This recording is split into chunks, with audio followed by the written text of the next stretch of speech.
Framework for Proficiency by Jane Allemano. Copyright Hodder and Stoughton, 1986.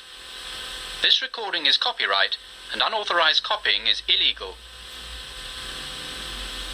Unit 1. Oh, for heaven's sake, don't remind me about Bolivia. Why on earth not? Well, I was in South America about 18 months ago, travelling around. Yeah. And, Bolivia is absolutely it's a fabulous country, but I mean, travelling on trains and public transport isn't the most nicest way of travelling around, I don't think. Anyway, the problem was I had a flight out of Peru and Lima and didn't want to retrace the route that I'd already taken. Yeah. So the most practical way was actually to cross Bolivia into Chile and then back up the coast of South America. And the only way of doing that really is to catch a train that leaves La Paz once a week and stops at this small station on the Altiplano. And Altiplano, it's a sort of an area, sort of flat area between sort of mountain ranges in Bolivia. Oh, yes. And the thing was that to get to this particular town, we arrived at, I think it was 1:30 in the morning, station, had to find somewhere to stay. It was about -10. Sort of wind-swept plains, it was really awful. Anyway, I actually managed to, they're obviously used to people arriving in the middle of the night, so accommodation was Spartan, but it was all right. And did you have food or anything? Well, I think there were a few, we had a few bits and pieces in our rucksacks, for emergencies. But anyway, we spent the day in this town, and there really wasn't that much to see, much of interest. It was very, very bright, because when you're up at altitude, it's magnificent. You can see for miles. It's so clear, and mountains in the distance, and so on.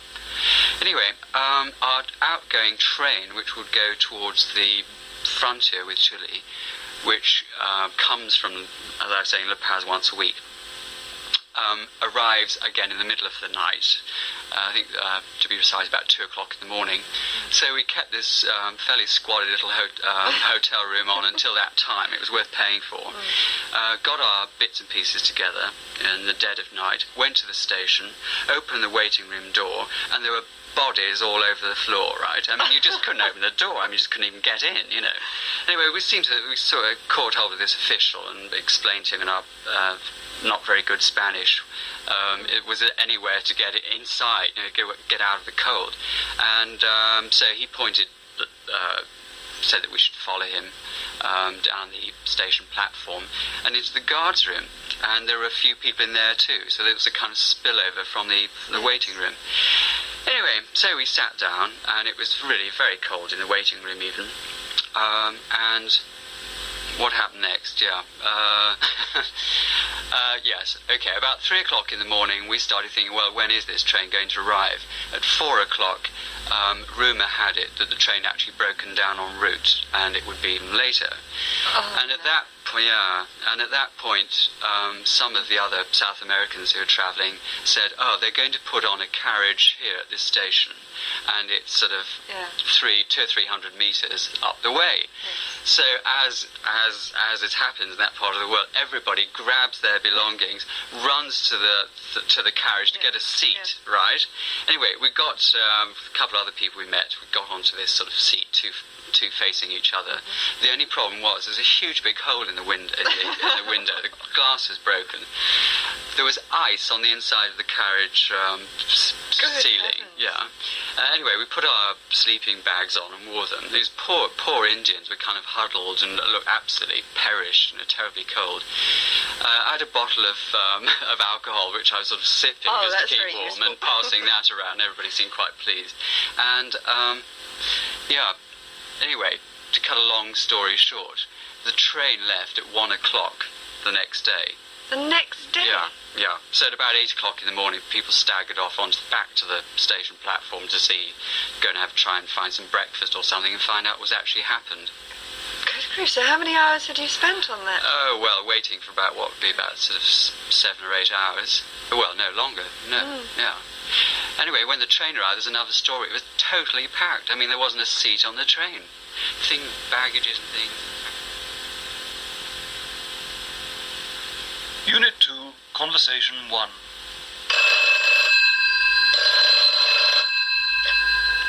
$598-7268. Hello, is that Jean?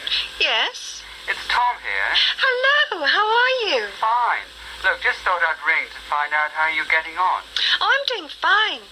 Not much to report, really, except I've just had an interview for a job in France, and I'm feeling reasonably confident. That's fantastic. What's the job? It's in a bank in Paris. They wanted an English person with fluent French, so I thought I'd give it a try. Especially as I've had experience in that line, I thought I might stand a chance. That sounds really fun. But how long would the contract be? Well, for a year initially, but it can be extended. So that's not too much of a commitment then. So you may be off to the unknown, eh? Anything else in the pipeline? Not really. I got turned down by those people in Bath I told you about. I haven't heard from Oxford yet, though, so you never know. Never mind. Bath would have been a lot of work for not much money, I think. It didn't sound as though the people there were a bundle of fun either, did it? Oh, I don't know. Well, at the moment I feel as if I'd take anything. I'm so fed up with kicking around all day. It's ridiculous. When I'm working, I long for a holiday. And now life is just one long holiday. All I want is work. Anyway, that's enough of me. How about you? Well, no luck, really. It's true what they say, you know. The longer you go without work, the harder it is to get anything. I don't know. I'm finding it difficult to make the effort now. It all seems such a waste of time. Oh, don't talk like that, Tom. You mustn't let that attitude get the better of you. I mean, something could happen any day now, just out of the blue. Probably when you least expect it. Ah, yeah. I've heard just that one before.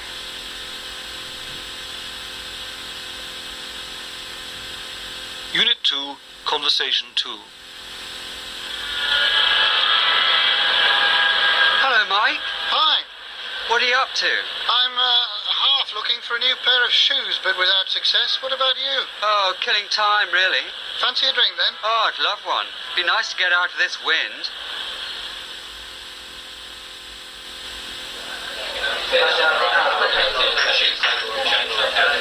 Have you heard anything of Jean lately? She seems to have cut me off. I don't know if I've said something. I doubt it. Funnily enough, I phoned her this morning. She set her sights on France now. Bath and Oxford seem to have come to nothing. Oh, why France? It's another bank. Sounds as if it could be right up her street, I must say. Good for her. I hope it comes off. So do I. She deserves something. Anyway, you haven't told me about yourself. That's because there's not much to tell. Except, maybe, that I've decided to go it alone. Well done. I'm all for being your own boss. What will you do? You saw those little wooden toys I made for the kids, didn't you? Yeah? Well, I thought I'd see if I could make a living out of them. I'll start with a market stall and take it from there. I'm sure it'll take a while to come to anything. You could be a millionaire this time next year. Come on. Give it 2 years.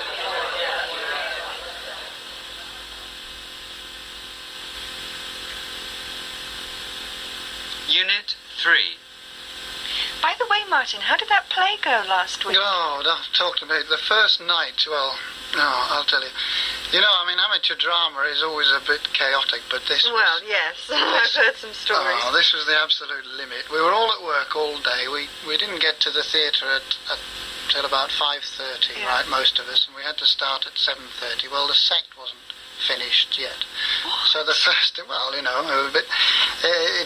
One bloke actually had been up half the night making some parts of it. Anyway, we all got together, so we all started building the set, basically, at 5:30, yeah. And it would have been all right if we'd worked properly, but people started arguing. I mean, you know how they are. And one or two felt insulted about, I don't know what it was, I wasn't even listening, but anyway, 3 people walked off. Oh, So by 6:30, there were only, there were 4 of us left at 6:30, still building the set, and we were absolutely frantic, racing around, banging nails in everywhere.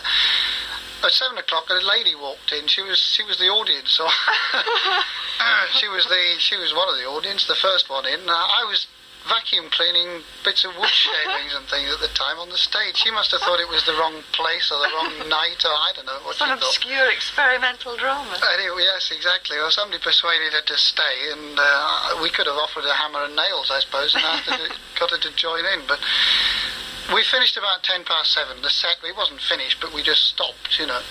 And then we still had to get into costume and put makeup on. The costumes are ready, I guess. Well, I was going to tell you that. We started getting dressed, and then somebody realised that not everybody was even in the theatre. It was so much to do, it hadn't even occurred to us before. The costume mistress wasn't in the place. But surely she knew that was the first night. Yes, she had, but it turned out that she missed her bus. And anyway, she had a couple of things with her that she'd been adjusting. She had a pair of boots, which was one thing. She also had a pair of trousers, which was fairly important. So David was racing around at 7:20 with no trousers on. Oh. 10 minutes to curtain up. It's the kind of thing that happens in nightmares, you know, absolutely. There was bad language flying around, I can tell you. The air was blue. We couldn't even expect any help from the director. You know where he was? Yeah, no. He was in the bar drinking. He'd given up by about 6 o'clock when he saw that what condition everything was in. He just had to go and drown his sorrows. He just lost interest completely. Yeah, I'm not surprised, actually. Anyway, at about past, Helen, the costume mistress, turned up with these trousers and the boots. So David pulled on his trousers, and we all finished off our makeup, and we got going at about 7:20, and of course, you know the first thing that happened. Henry had the first line. He couldn't remember it. He just walked out on stage, and his mind was a complete blank. The furthest thing from his mind was the play. Unit 4. A man who fired 3 shots into a crowded birthday party, killing one man and wounding another, has been sentenced to 5 years in prison. 36-year-old Samuel Hutchinson from Liverpool was in court for sentencing today after a jury had found him guilty of manslaughter but not guilty of murder. June Johnson reports. Samuel Hutchinson snapped after being kept awake for 3 successive nights by noisy parties yards away from his home. He took a loaded revolver and fired 3 shots through the window of a house in the Dockland area of the city. A 25-year-old man at the party died after being hit in the head. Another was seriously wounded. Today, the judge, Mr. Justice Strawson, heard that Mr. Hutchinson had a lengthy criminal record for dishonesty, and he was keeping the gun without a license. Sentencing him to 5 years in prison, he said, "No one must be allowed to kill innocent people and not be severely punished." June Johnson, handing you back to the studio. Unit 5. I would first of all like to welcome you all. I know you've all worked hard in order to get here, and I hope you'll find all the effort has been worthwhile and that we'll be able to help you achieve your ambitions as far as possible. Please make use of our facilities to the full, and if you're in any doubt about what we have to offer, please don't hesitate to ask. I'd like to make clear to you your part of the contract, which you must fulfill if you wish us to fulfill ours. Learning, as I'm sure you realize, is a two-way process, and without a significant investment from you, all our efforts will come to nothing. You're required to attend 80% of classes. If you don't do so, we will not be able to give you a certificate of attendance should you require one for any particular purpose. In other words, we will not regard you as having followed the course at all. If there are extenuating circumstances, please inform us at the earliest opportunity. The compulsory parts of the course are those classes you take in your assigned groups. The extra individual work available in the laboratory or the computer room is, of course, optional. In addition to classwork, you're supposed to put in 3 to 4 hours a day of private study. This year, we've changed our methods of assessment in an effort to get away from the formal examination and move towards a system which better reflects work done throughout the year. You're required to hand in 5 pieces of written work as part of your final assessment. These you may choose from your class assignments. At the end of the course, There will be a formal examination consisting of 3 3-hour papers. You don't have to take the last of these. You can submit a 10,000-word extended essay instead. You should discuss the title of this with your tutor. You can obtain more details about the examination from your tutor. On a more practical note, we don't want to have too many rules and regulations, but for the sake of public safety and comfort, there must be some. It is expressly forbidden to smoke in the classrooms, as this poses a fire hazard, and we also ask that you don't take food and drink into the classrooms. You are not permitted to put up overnight guests in your rooms. If you should need accommodation for visitors, rooms are available in the annex. Similarly, we can't allow you to entertain more than 5 guests at any one time in your rooms, as this causes a disturbance. If you wish to hold larger parties, please reserve the common room for that purpose. Well, we hope that you'll find these rules reasonable and enjoy your stay with us. And I'll now hand you back to Mr. Bradbury, who will assign you to your groups.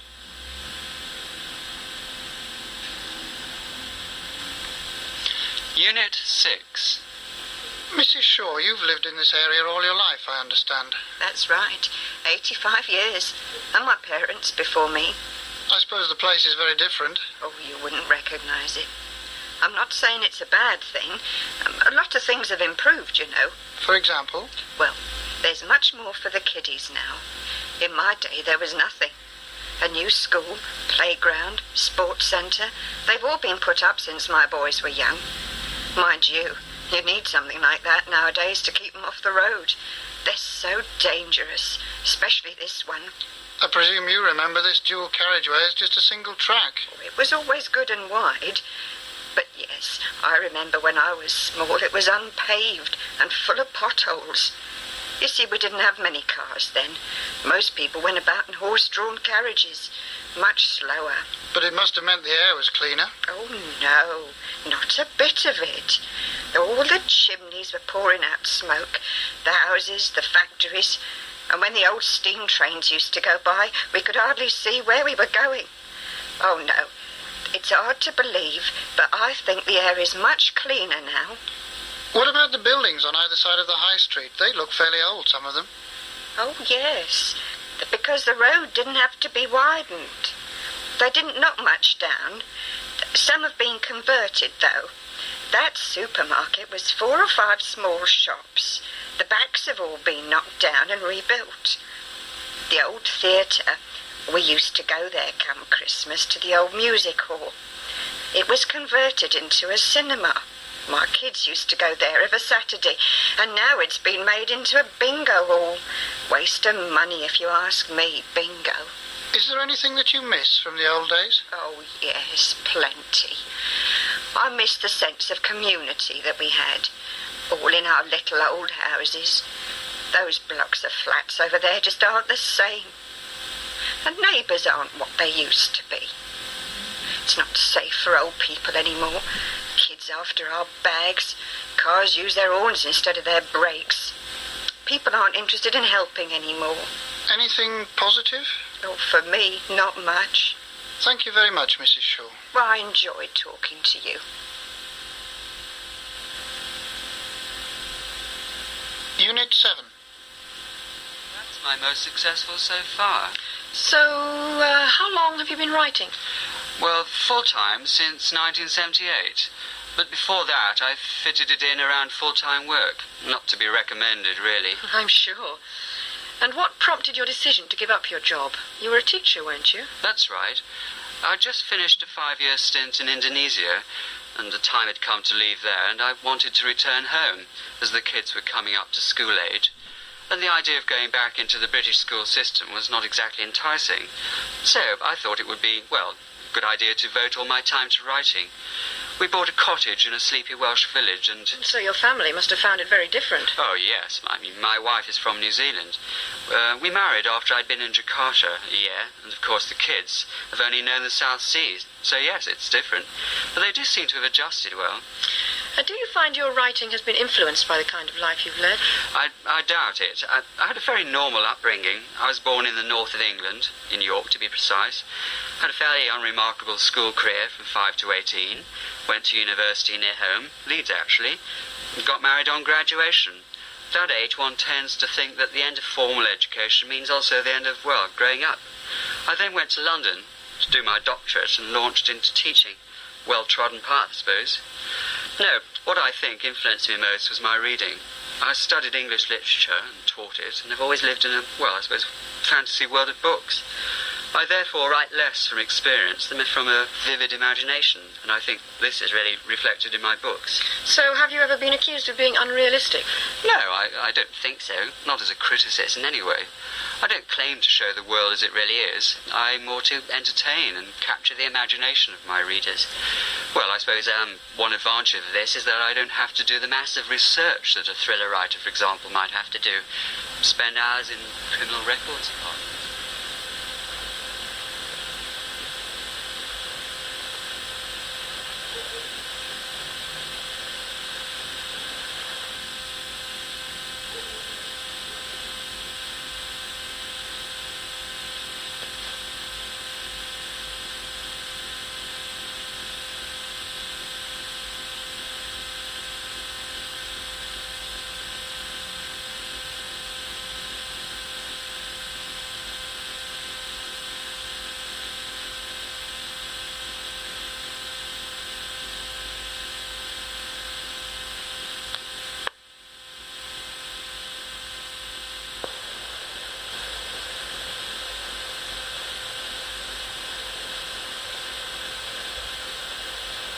Unit 8.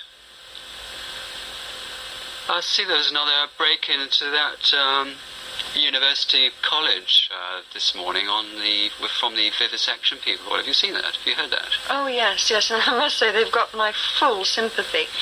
Well, I mean... I only wish I had time to devote, my energies to their cause, because I'm fully behind them. Aren't you?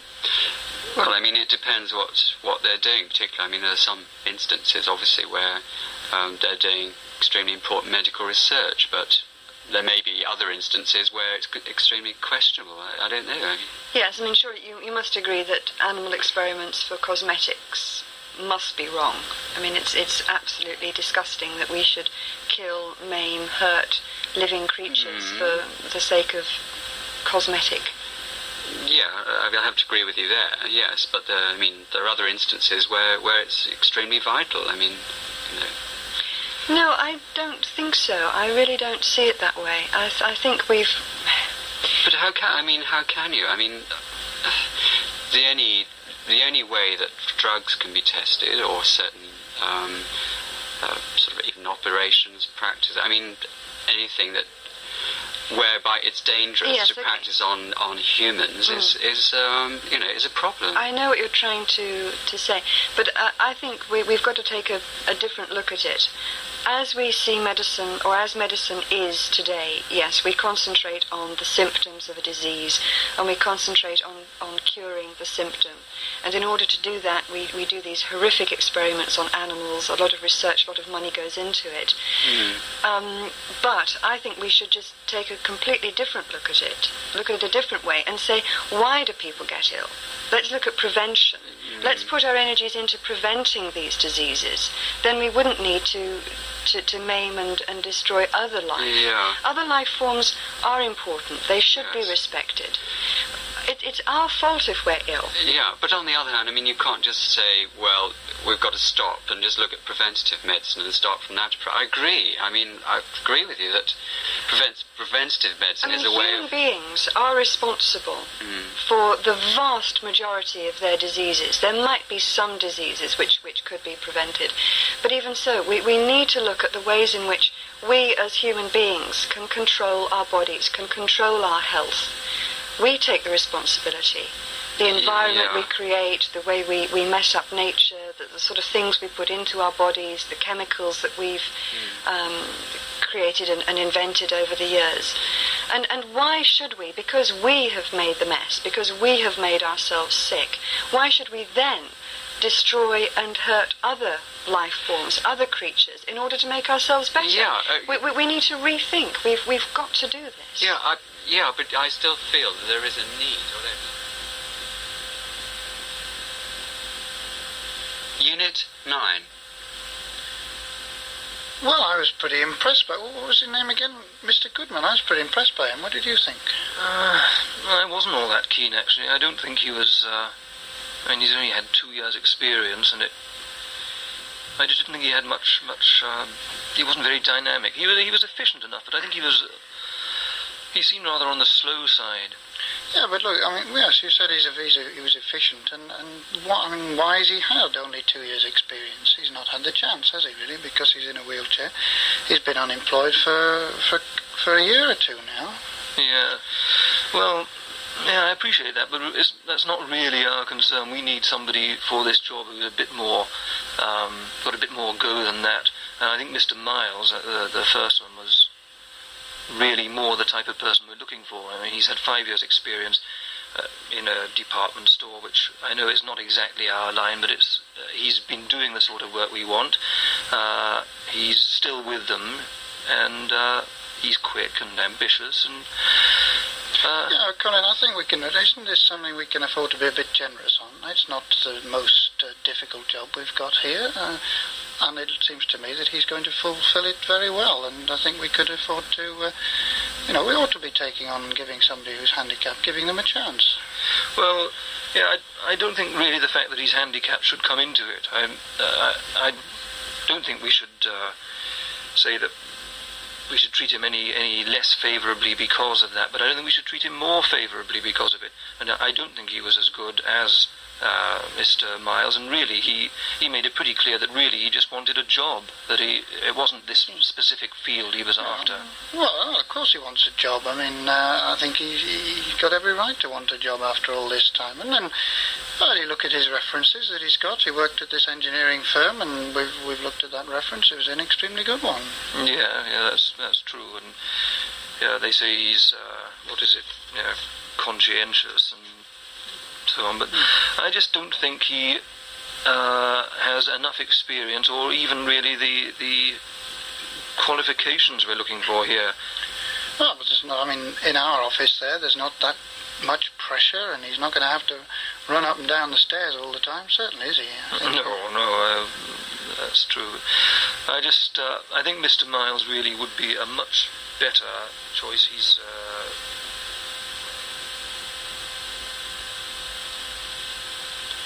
Unit 10. We may talk as much as we'd like to do about what a team does do or what it doesn't do, what international football should be or shouldn't do.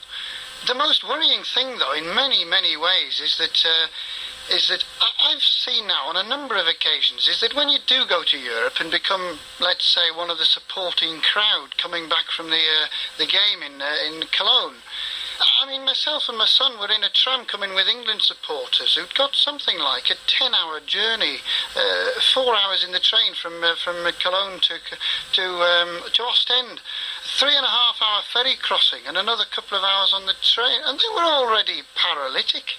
It's terrifying, and I couldn't say what we should do about it, but at least I've experienced and seen at close quarters some of what goes on outside of the actual playing of the game, and there are many things that I would think, but as I said, it's probably wrong of me, and I wouldn't go ahead and say these things publicly at the moment, but at least I feel that I've gained a little bit more insight from not only watching international football, but also seeing the supporting or so-called supporting side of it. And I think the latter thing is a bigger problem that's facing football at the present time, never mind about how the teams are playing. As I said, I wouldn't want to enter too publicly into this, but I can see that the thing is getting out of hand, and I can see a time when, if we're not at all careful, the European clubs will say, look, we don't want you anymore, simply because we will not put up with these things that are happening. And if that did happen, I for one, wouldn't be able to blame them. Unit 11. We got details of 3 more houses in the post this morning. They all look promising. Oh, let's have a look. Which did you think was the best? Well, they've got quite a lot in common, that they're all near shopping and transport, got central heating and similar-sized gardens. But I think really that the High Street one has the edge over the others, with it having 4 bedrooms, whereas the others only have 3. Oh, look. The Westland Drive one has wash basins in every bedroom. That's a nice touch. Hardly a reason for choosing a house, though. Well, what about kitchen size? I still maintain it's important to be able to eat in the kitchen. Let's see. Looks as though Western Drive was the smallest. High Street has a breakfast bar in the kitchen, but Bradmore Way is actually a breakfast room. That looks more like it, yes. Yes, Bradmore Way, in fact, rather appeals to me.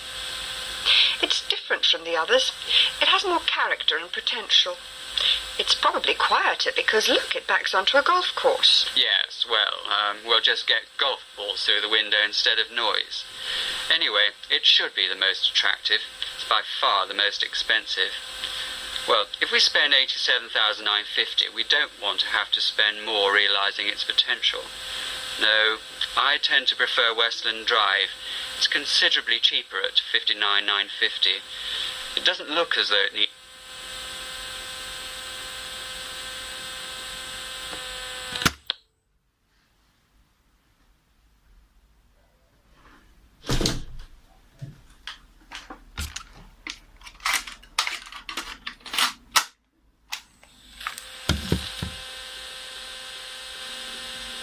I can't see that it's got any advantages over the other, except that maybe that it's detached. Oh, it's a far nicer house altogether.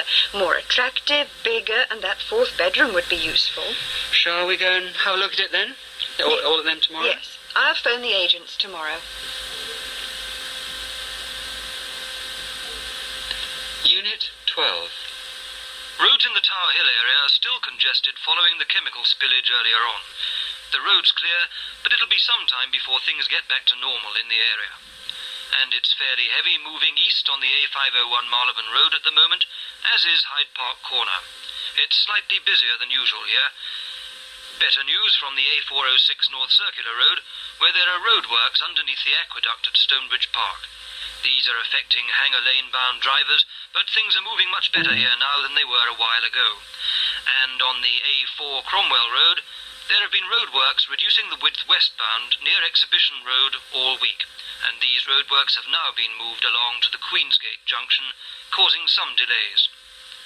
Finally, out on the M11, the northbound carriageway is closed between junctions 8 and 9 following an accident.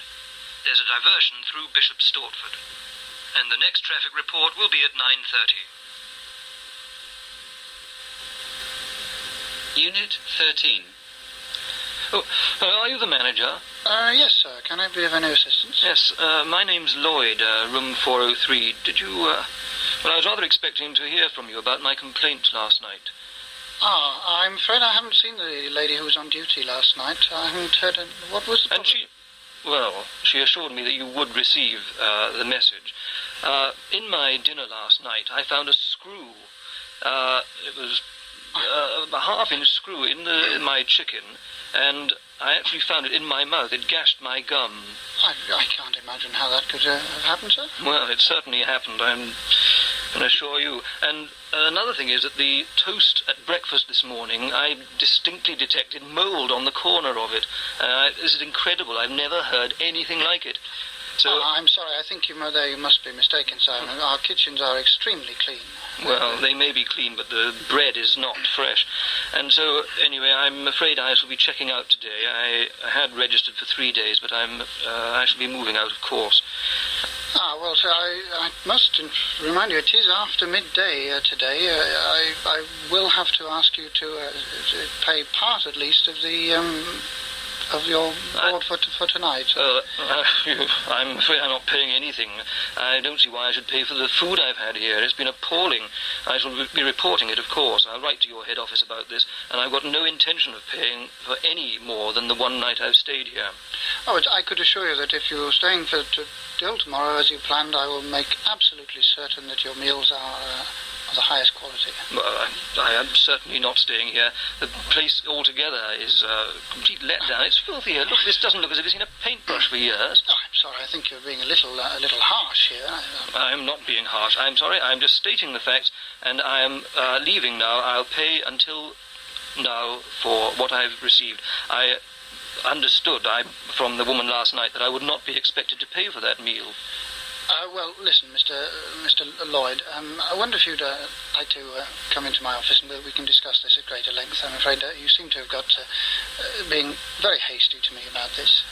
Yes, all right. Unit 14. Jane, I was thinking of booking tickets for the Caretaker next weekend at the Littleton. Have you seen it by any chance? Yes, in fact, I've seen it a couple of times. I thought it was so good. Really, I think that, given that you like Pinter and if you like this play, I can't think of a better performance. Oh, good. Who's performing the part of Aston? That was Kenneth Granham, I think his name was. Uh-huh. Very convincing. I mean, you really felt that he was. Yeah, I've seen slow. him. I've seen a number of performances. He's very good, isn't he? What about and Warren Mitchell? Isn't he the other main? Warren Mitchell, I think that is what makes the whole production a superb performance. Some people have accused him of going a bit over the top, but I didn't think so at all. Yeah, it's really good. I mean, how do they stage it? I mean, I've seen it with very minimal kind of stage props and.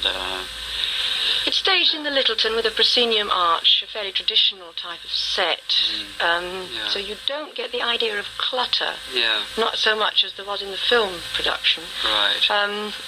The clutter is round the outside, and there's a large space in the middle for the characters to interact. Actually, I just remember a few years ago I saw it at Theatre in the Round production in a provincial theatre, and I thought that was really good because the audience sits all around the theatre, and you've got this idea of it's a Pinteresque thing of inside and outside, you know, and people coming in and staying there, and it's all being very sort of whim-like in a way.